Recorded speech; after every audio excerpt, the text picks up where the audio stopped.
अच्छा, एक चीज़ और बताइए अनिरुद्धाचार्य जी, मैंने आपकी कथाएं सुनी हैं, आपकी रील्स बहुत वायरल हैं, वो देखने को मिलती हैं, बहुत सारे युवा भी देखते जी। हैं। बागेश्वर वाले बाबा जो करते हैं चमत्कार, और चमत्कार मैं तो नहीं कह रहा हूँ, बाकी लोग, बहुत सारे लोग दावा ऐसा करते हैं, वो पर्ची पर लिख के बता दे, ऐसा होता है क्या?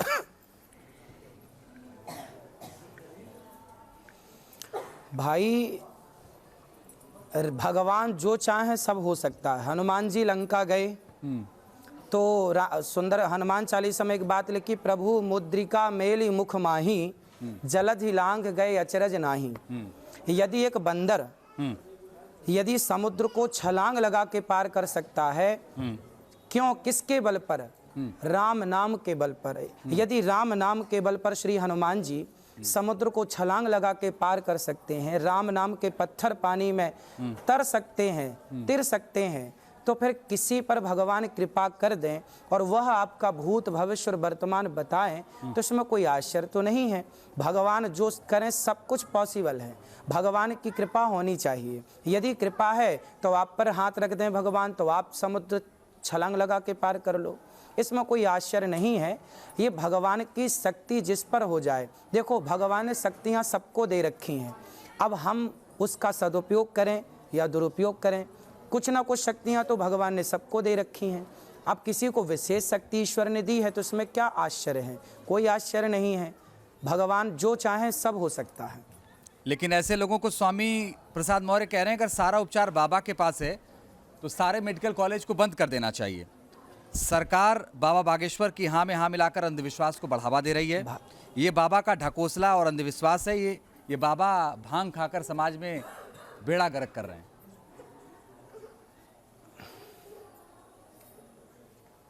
देखिए, कहने वाले तो कुछ भी कह सकते हैं।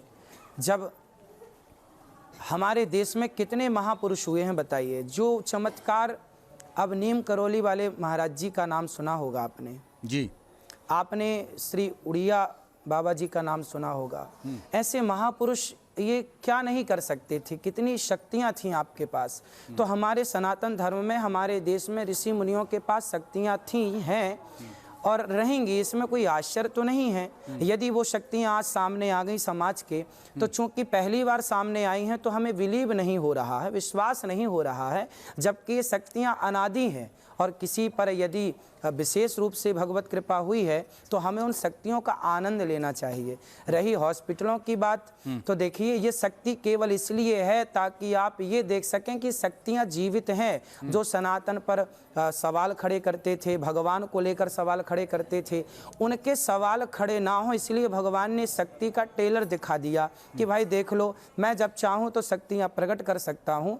तो ये सनातन धर्म में हमारे ऋषि मुनियों के पास ये शक्ति पहले भी थी, आज भी हैं और आगे रहेंगी। जब तक ये धरती रहेगी तब तक ये शक्तियाँ जीवित रहेंगी।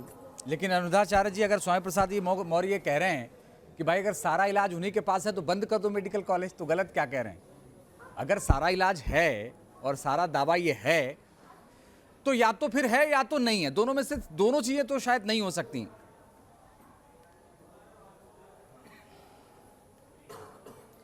अब देखिए, हम तो यही कह रहे हैं कि भाई भगवान की कृपा से सब कुछ पॉसिबल, हम तो ये कह रहे हैं। अच्छा। सब कुछ संभव है। अब उनके हिसाब से संभव है या नहीं वो तो मौर्य जी बताएंगे। हमारे हिसाब से तो भाई भगवान जो चाहे, कर्तुम अकर्तुम अन्यथा कर्तुम सर्व सामर्थ्य, भगवान चाहे तो एक पल में सृष्टि को जलाकर भस्म कर सकते हैं और दूसरे क्षण जस की तस सृष्टि को वैसे प्रकट कर सकते हैं। ये सामर्थ्य यदि किसी में है तो भगवान में है। तो भगवान क्या नहीं कर सकते? तो भगवान सब कर सकते हैं, जैसे शक्ति ईश्वर ने दी है वो सब कर सकता है ना। परंतु ये व्यवस्थाएं बनी रहे, ये व्यवस्थाएं भंग ना हो। भाई एक ही व्यक्ति यदि सब कर लेगा तो फिर वहाँ बाकी लोग जो बैठे हैं, फिर वहाँ पर एक ही व्यक्ति कैसे सबका इलाज कर पाएगा? मीन्स एक ही व्यक्ति सबको कितना समय देगा?